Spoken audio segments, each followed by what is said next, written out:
চুষি পিঠাগুলো বানিয়ে দেখাবো। তবে চলো এখন শুরু করি। এখন উনুনটা জ্বালিয়ে কড়াটা বসিয়ে দিয়েছি। এখন চালের বড়িগুলো সিদ্ধ করে নেব।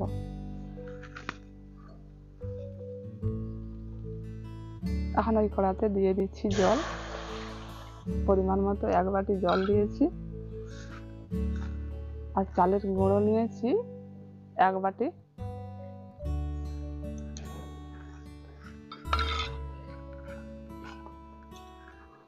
ওটাকে ভালো করে নাড়াচাড়া করে আমি এখন সিদ্ধ করে নেব।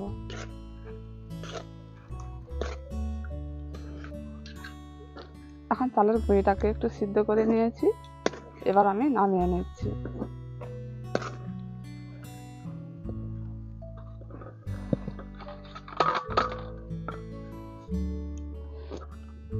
এখন এটাকে একটু ঠান্ডা করে নিতে হবে।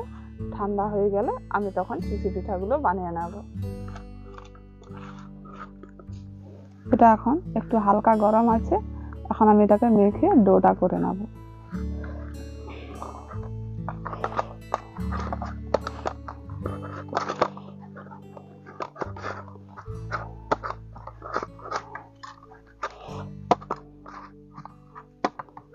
ভালো করে মেখে নিয়েছি, মেখে ডোটা করে নিয়েছি। এবার চুষি পিঠাগুলো বানিয়ে নেব।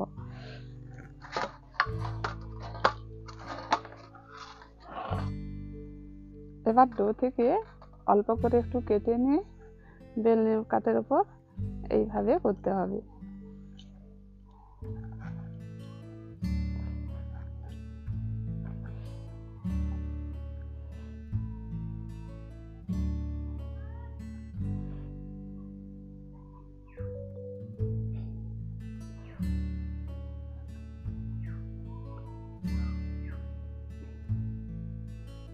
এইভাবে আমি বানিয়ে নিয়েছি, সবগুলো এইভাবে বানিয়ে নেব।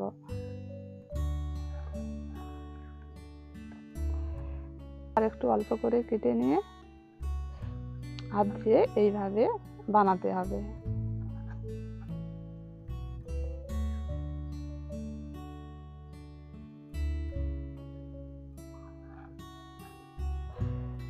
এখন সব চুষি পিঠাগুলো বানিয়ে নিয়েছি।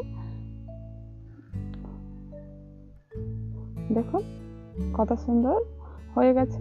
এবার এগুলোকে দুধ দিয়ে সিদ্ধ করে নেব। এখন দুধ 500 নিয়েছি। 500 গ্রাম দুধ ভালো করে ফুটিয়ে নিচ্ছি।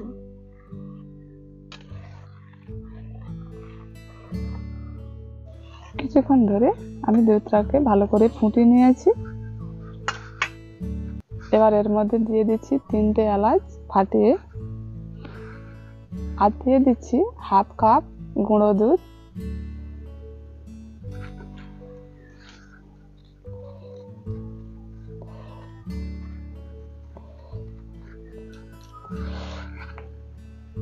আর দিয়ে দিচ্ছি 1/2 কাপের বেশি হবে চিনি।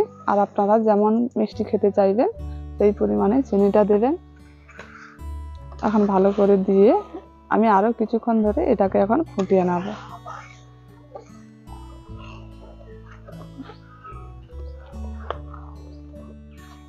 এখন দুধটাকে কিছুক্ষণ ধরে ফুটিয়ে নিয়েছি।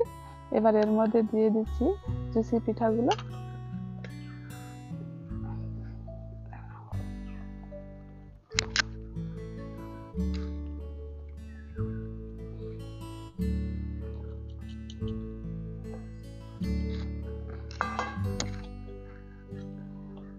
চুষি পিঠাগুলো ওই দুধের মধ্যে দিয়ে কিছুক্ষণ ধরে ফুটিয়ে আমি সিদ্ধ করে নেব।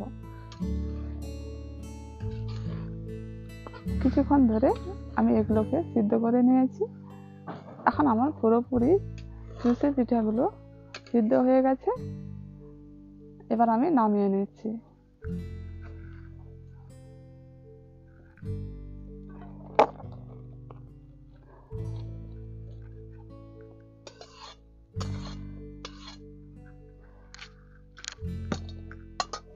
এখন চুষি পিঠাগুলো সব এখন আমার তৈরি হয়ে গেছে। আর দেখতেও যেমন সুন্দর লাগছে, খেতেও কিন্তু খুব ভালো লাগবে। আর আপনারা অবশ্যই একবার বানিয়ে দেখবেন।